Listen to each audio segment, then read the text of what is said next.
Corey, how you feeling about that performance? I feel good, man. I know he was a tough competitor. He was the IBO World Champion at 175. He was coming from Ireland.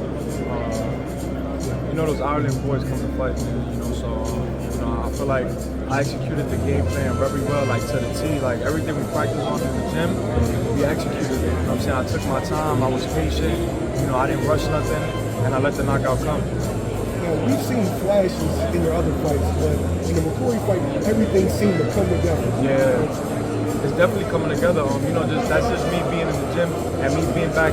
Not only being in the gym because I'm always in the gym, like just me being back with my old coach, and getting that chemistry back with him. I was away for 5 years, so when I got back with him before 3 months before the Quickie fight, it was hard for him to change stuff up and try to get me back to who I was before in 3 months, So, we got through the Quickie fight, but then after the Quickie fight, we were just in the gym just working on IQ.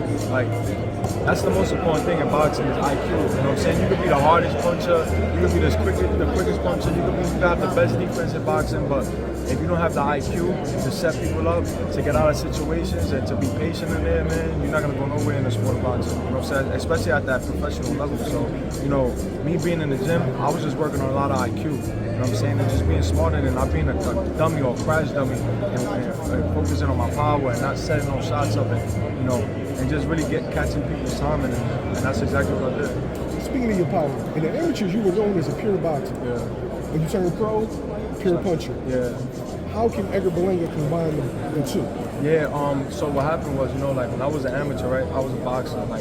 I wasn't knocking nobody out in the amateurs. I was a great boxer. My boxing skills, it's still crazy. It's still the same. But as an amateur, people looked at me like, damn, this kid. And I had a pro style. So I had a pro style, but I was a boxer. But I wasn't knocking nobody else. So when I turned pro and I went with Mark from Wright, my coach, I said, Mark, I want to knock people out. This was the first day in the gym with him. I said, I want to knock people out. And he knew I could knock people out. I had crazy power. I just didn't know how to use it. He was all right. He said, stay in the gym, stay humble, work hard, and listen to me, and you're going to be knocking people out. And that's how it started. The first round thing started. First I started knocking people out in sparring, which I was never doing, and then from there transitioned to the ring.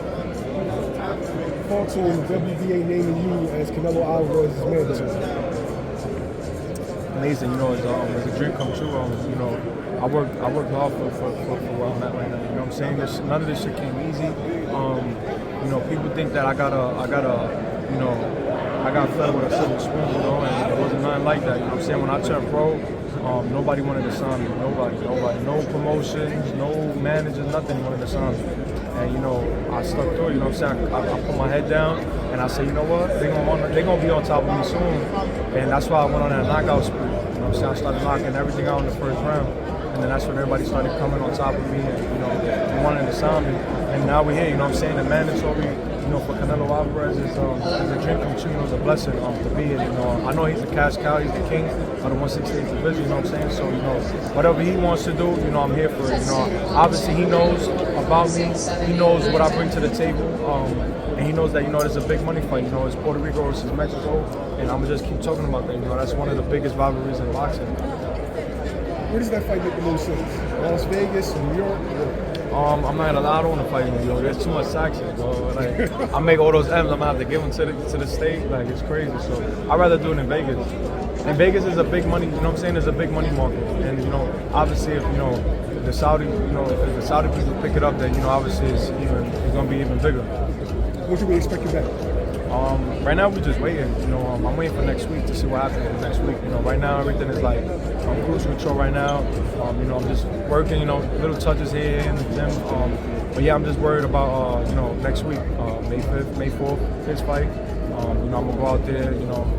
Show support to the Mexican crowd, to the Mexican fighters. Mia and Canelo. And we see what goes on from there. Thanks, Edgar. I appreciate it. Edgar, guys, question. This is Johnny Boy Boxing from Fight Hype.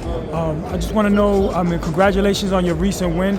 And I want to know, are you excited about talking about the Canelo fight? What do you think about that? I'm excited, man. Yeah, obviously, Canelo makes his his moves, the way he wants. You know, he's at that level and he's at that position where he can do that and fight whoever he feels like he wants to fight.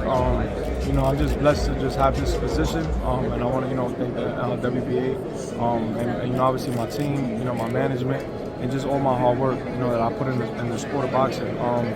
You know, I've been boxing for 20 years since I was 6 years old, you know, so this is nothing new to me, man. You know, it's just a stepping stone. I feel like, you know, it's about that time, you know what I'm saying? I'm about to be 27 next month.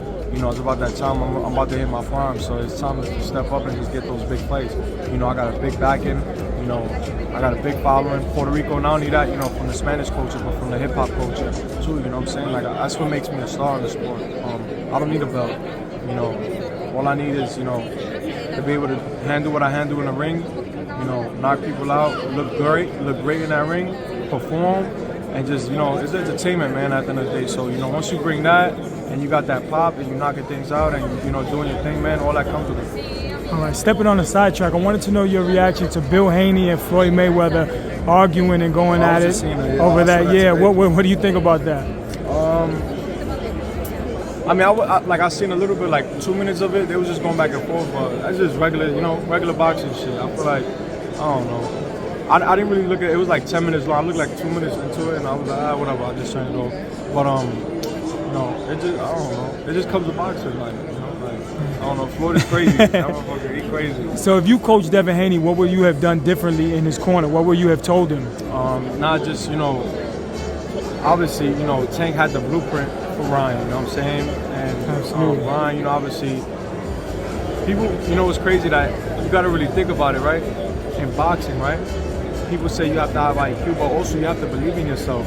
And one thing Ryan does believe is that left hook, and he relies on that shit so much. And but he landed the right hand as well. He landed the right hand as well. He landed a couple, but it was the left hook that was really pulling Devin down. That was the bread and butter. And that was the bread and butter for him. You know what I'm saying? And if you understand boxing,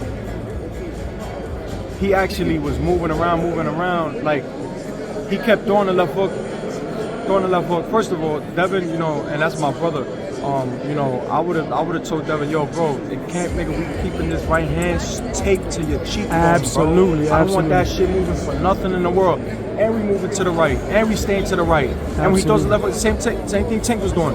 Duck under and counter, because that's what he's gonna come with, is that left hook, you know what I'm saying? But keep this shit tucked, don't keep it here, because you know what's gonna happen. You go here, what happened? He went here, and he came around with the left hook and got dropped. So he had to keep that right hand like this, taped to his cheekbone, bro. Like, that was mandatory. That was like, and before the fight, I would have been reminding him in the back of the locker room, yo, bro, keep that fucking right hand up, bro. Absolutely. Do not drop it. Keep it up tight like this. Your left hand you could drop if you want to, or keep it low. But keep that right hand tucked, because when he throws the right hook, the left hook, you're either gonna catch or you're gonna roll under, just what Tank was doing, you know what I'm saying? Absolutely. And I don't know, he just, like he said he fell asleep. He did. I feel like he was just sleeping on him, you know.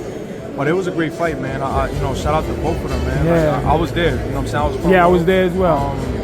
And it was amazing, you know what I'm saying? You got to give credit when credit's due. You know, these are guys that's my age, that's making millions, man. Absolutely. Like, that's making the bag, bro. Yeah. You can't hate on that. You got to applaud that. You got to give them credit. You can't be a hating ass dude. You got to live it, because they bring entertainment to the sport. You know, what they was doing, going back and forth, and Ryan was acting crazy and doing all that bloopers, and he was going retarded. That's good for the sport of boxing. Yeah, You know what I'm saying? It brings eyeballs to the sport. Yeah, bro. It makes the sport entertaining, bro. You know what I'm saying? People were saying boxing is dying. Yeah, Devin wasn't really promoting it. Devin wasn't really promoting the fight. But you know what it was? Devin is not a guy Devin's like me. Like, he's not a guy that talks shit.